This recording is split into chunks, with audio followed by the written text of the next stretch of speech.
Mirë se erdhe në botën ku askush nuk është i pafajshëm. Sekrete shqiptare, vendi ku rrëfimet më të thella, më të ndaluara dhe më të pathëna të shqiptarëve marrin zë. Na bëni subscribe për histori të ndryshme.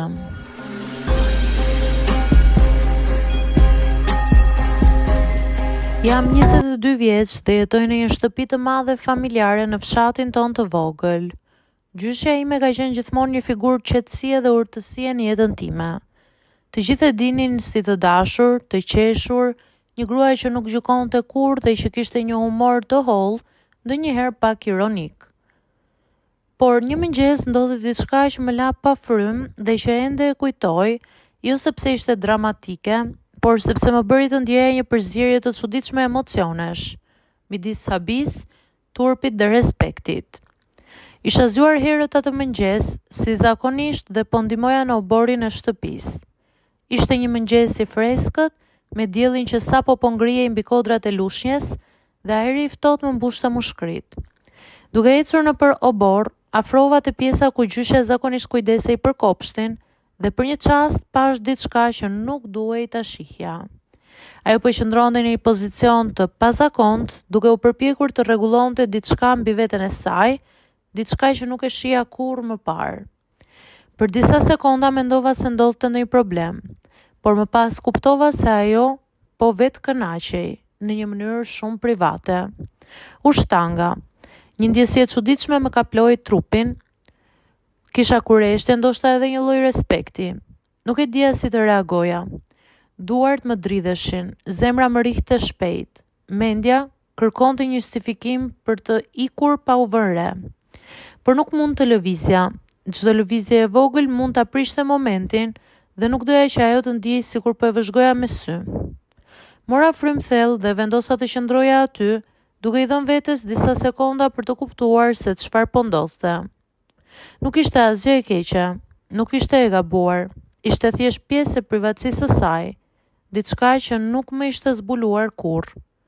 Dhe pikërisht aty kuptova një gjë të rëndësishme.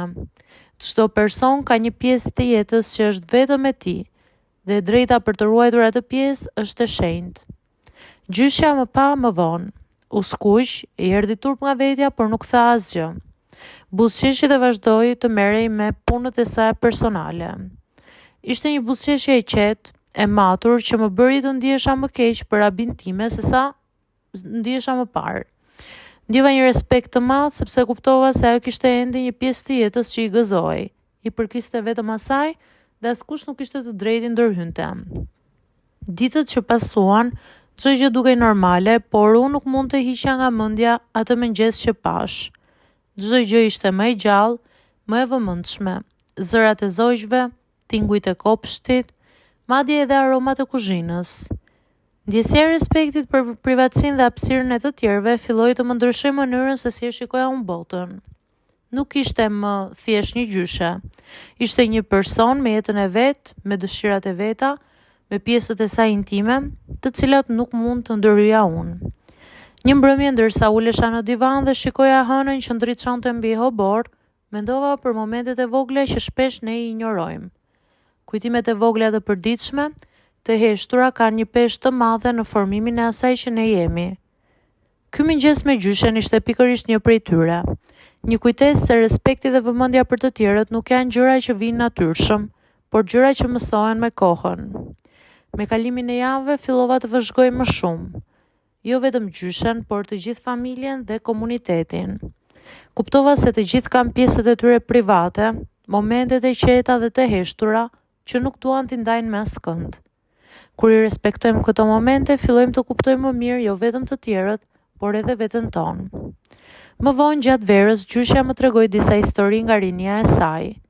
Të vogla, të thjeshta, por plot gjallëri dhe humor. Çdo histori më bënte të qesha dhe të ndjeja më shumë lidhje me të. Unë mësova se momentet e heshtura nuk janë gjithmonë të largëta. Shpesh janë fillimi i kuptimit më të madh të marrëdhënieve tona. Kur e kujtoj atë mëngjes, nuk e shoh më si një episod të sikletshëm. E shoh si një mësim të ngadalë dhe të vërtetë. Mësova durim, respekt dhe rëndësinë e hapësirës së dikujt tjetër. Mbi të gjitha kuptova se të jesh i pranishëm, të vëzhgosh pa gjykuar dhe të respektosh është mënyra më e thjeshtë, por më e fuqishme për të kuptuar jetën dhe marrëdhëniet familjare. Jam 22 vjeç dhe jetoj në një shtëpi të madhe familjare në fshatin ton të vogël.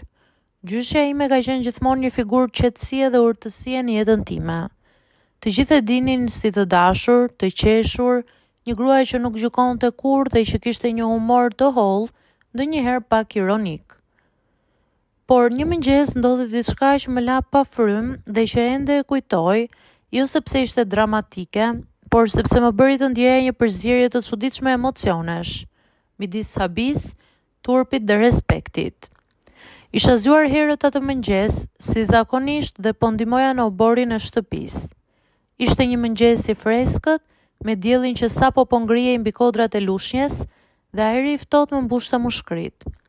Duke ecur nëpër obor, afrova te pjesa ku gjyshja zakonisht kujdesej për kopshtin dhe për një çast pash diçka që nuk duhej ta shihja. Ajo po qëndronte në një pozicion të pazakontë, duke u përpjekur të rregullonte diçka mbi veten e saj, diçka që nuk e shija kurrë më parë. Për disa sekonda mendova se ndodhte ndonjë problem, por më pas kuptova se ajo po vetë kënaqej në një mënyrë shumë private. U shtanga. Një ndjesie e çuditshme më kaploi trupin.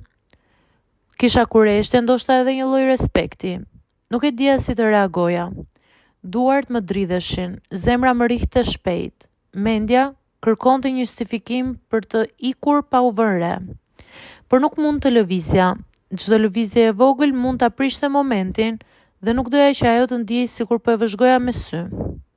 Mora frymë thellë dhe vendosa të qëndroja aty, duke i dhënë vetes disa sekonda për të kuptuar se çfarë po ndodhte. Nuk ishte asgjë e keqe, nuk ishte e gabuar, ishte thjesht pjesë e privatësisë së saj, diçka që nuk më ishte zbuluar kurrë. Dhe pikërisht aty kuptova një gjë të rëndësishme. Çdo person ka një pjesë të jetës që është vetëm e tij, dhe drejta për të ruajtur atë pjesë është e shenjtë. Gjyshja më pa më vonë. U skuq, i erdhi turp nga vetja, por nuk tha asgjë. Buzëqeshi dhe vazhdoi të merrej me punët e saj personale. Ishte një buzëqeshje e qetë, e matur, që më bëri të ndihesha më keq për rabin time se sa ndihesha më parë. Ndjeva një respekt të madh sepse kuptova se ajo kishte ende një pjesë të jetës që i gëzoi, i përkiste vetëm asaj dhe askush nuk kishte të drejtin ndërhynte. Ditët që pasuan, çdo gjë dukej normale, por unë nuk mund të hiqja nga mendja atë mëngjes që pash. Çdo gjë ishte më e gjallë, më e vëmendshme. Zërat e zogjve, tingujt e kopshtit, madje edhe aromat e kuzhinës. Ndjesia e respektit për privatësinë dhe hapësirën e të tjerëve filloi të më ndryshoj mënyrën se si e shikoja unë botën. Nuk ishte më thjesht një gjyshe. Ishte një person me jetën e vet, me dëshirat e veta, me pjesët e saj intime, të cilat nuk mund të ndërhyja unë. Një mbrëmje ndërsa ulesha në divan dhe shikoja hënën që ndriçonte mbi hobor, mendova për momentet e vogla që shpesh ne i injorojmë. Kujtimet e vogla të përditshme, të heshtura kanë një peshë të madhe në formimin e asaj që ne jemi. Ky mëngjes me gjyshen ishte pikërisht një prej tyre. Një kujtesë se respekti dhe vëmendja për të tjerët nuk janë gjëra që vijnë natyrshëm, por gjëra që mësohen me kohën. Me kalimin e javëve fillova të vëzhgoj më shumë, jo vetëm gjyshen,